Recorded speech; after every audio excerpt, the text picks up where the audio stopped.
I want to thank PC Gamer for all of the opportunities it gives us as developers to connect with gamers around the world and highlight the new and exciting projects we have coming. One of those for us is Steam Next Fest, an event we're hosting in just a few days to give players a chance to try demos of upcoming games for free. We'll be featuring some. I was one of the people who fell for the rumors that Valve might actually announce something of substance this E3. What we got was an announcement for Steam Next Fest, where we will be able to play a bunch of different demos and see what we think of upcoming games, which is not as cool as the rumored Steam Pal gadget reveal, but hey, we don't get opportunities to play a bunch of free games that often, so who am I to say it was not worth an announcement? So I decided to check a few of these games out and see what I think of them. I might add that I chose them at random, but when you choose from the same first couple of pages, odds are you will still be playing the same games as everybody else. I just hope that those 700 games all made it onto someone's recommended for you section. Not thinking about the fact that I couldn't get through all of them even if I sat at my computer all week, it's a pretty fun ride. You're seeing a bunch of new ideas all at once, getting to play a game for a short amount of time and not feeling guilty for not finishing it, after all it's just a demo, and most importantly, you get to realize that we are really playing the same 15 or something games over and over and over again. So, let's get into what I did actually play. Wartale is a new game from the developer Shiro Games. You run around on an open field, picking stuff up and then go do some combat, at which point the game turns from an action game to a tactical game with the combat akin to Divinity Original Sins. I had a strong feeling that this game could have benefited from a demo that is set further along in the game's progression. Don't get me wrong, I'm rooting for these guys. I played Northgard a lot and thought last year's ARPG Darkspurred was quite polished as well, even though they missed the mark with that game in my opinion. I can admit I didn't give this game a lot of time to hook me in, but I just couldn't see myself playing this game a ton when there are so many other games to try. Guess what this game is about? For a life simulator game, this was surprisingly immersive. You can put your crap all over the floor, then realize that you can't win until the room is all neat and tidy, so you reorganize everything all over again. The item placements all happen smoothly, and overall it's a top-notch relaxation game. In Topple Pop, you pop blocks while trying not to topple them. Being able to swing down to the bottom to place the next block exactly where you want it to be made it sort of easy. Maybe I just didn't get to the hard levels. I don't know about this one. This is a cool game. It had a good sense of character speed and fluid mechanics. The game picks up rather quickly as you get to slash and kick enemies right from the get-go.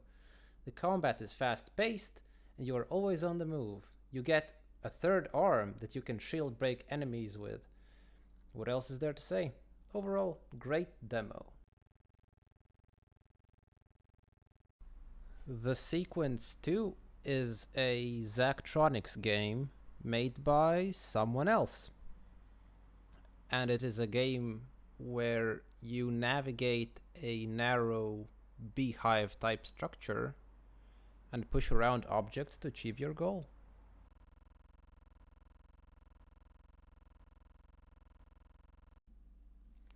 The Last Cube is a light puzzle game where you roll around as a dark cube, collecting stickers of the X symbol, and then trying to apply those X's to specific places. I do believe this game could get a lot more difficult when it starts enforcing more spatial restrictions than it currently does in the early levels, but thus far it has been a joyous roll around in the dark sea or wherever this place is, trying not to get my stickers wet. You know, because they do peel off when you get them wet, like stickers do. This game isn't anything new in concept. It could still be an enjoyable couple of hours to sharpen your brain.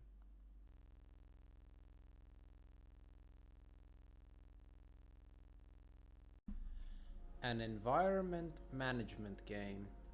While games like Factorio or City Skylines make you think about the environment and the effects that you have upon it, this is always distinctly a secondary system. Here it takes center stage, which is why those games are probably bad examples. The closest game to this that I can think of is the recently released Dorf Romantic, that also asks of you to create an environment that is well balanced and complements its surroundings. Same happens here, except you have to put down a little bit of tech to get a little bit more greenery. And how much value you can extract from your devices is the name of the game. I feel like the biggest misstep Tandem A Tale of Shadows makes is not completely understanding what kind of look it is going for. It starts off with a beautifully made cutscene that makes you at least somewhat interested in the game.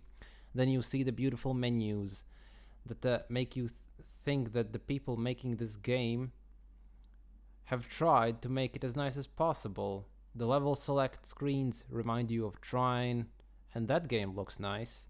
And then you get into the levels, and I just can't get over this top-down view. I could see how not everybody will agree with me on this, but if you are going with the top-down camera, you have to make the game somewhat stylized to fit this specific view. The game Ape Out did this pretty well. This is the polar opposite. You have so much to look at, and yet you can only look at it from this twisted angle that we are not used to. The game itself is good. You position the girl and then use the teddy bear to walk in the shadows that the girl makes. Some basic puzzle gameplay never hurt anybody. Maybe the story will be the redeeming factor for this one.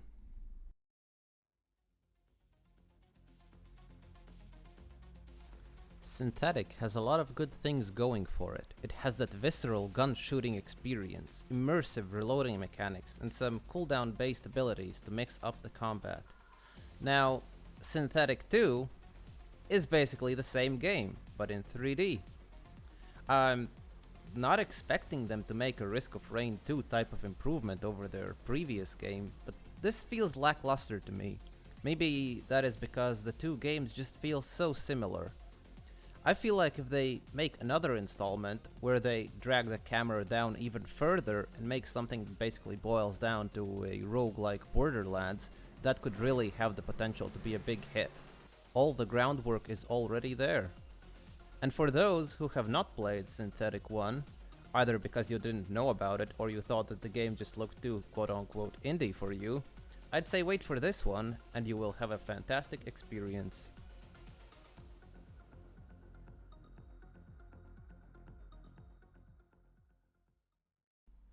Okay, I've covered some of the games and I need to change my strategy because this is not interesting. And it's not even fun for me to watch. If it's not fun, So why bother? I'm going to just plow through the rest of these without much thought and get this thing over with. Song of Iron. You fight enemies with your bow and axe, and then you keep running to the right. As you can see, the game looks really great, especially when it's half hiding in the shadows. If you liked Kingdom 2 Crowns, you might like this one. Sable has an interesting visual style. This gives off a heavy exploration game vibe. You talk to some people, and then you've given a bike, and you drive this bike around for a bit before you go back to the guy to tell him that the bike works. Naraka Blade Point is a battle royale with grapple hooks and katanas. If you still feel like playing battle royales, go right ahead. Life Slide. Paper airplane. Very relaxing. Fly through the circles. Breathing. Lands Island. You chop down trees, and then you mine some rocks and you build stuff.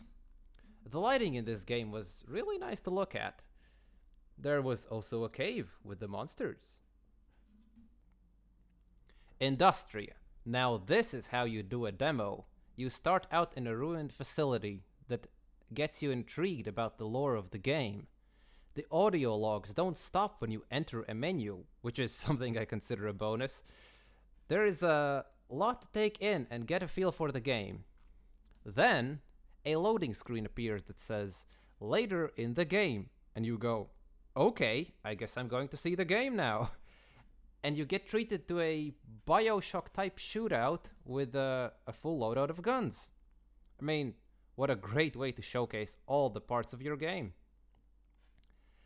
Now, Grime is a 2D game with Souls-like combat and some hidden passages. I'm gonna be honest, my mouse refused to work during this game, so I didn't get far in this one. Fairy Afterlight is a game where you do platforming jumps and are followed around by a soul of a butterfly. Okay, I really wanted to like Echo Blade. The premise is that you can only see things that you can hear, but in this state, the game does not feel quite as cool as one would hope it to be. Look at this unlit torch emitting sound waves. Death Trash seems like it's going to be a good one. You can customize a lot of stuff about your character, and the mix of setting, visuals, and smooth UI leaves a lasting impression.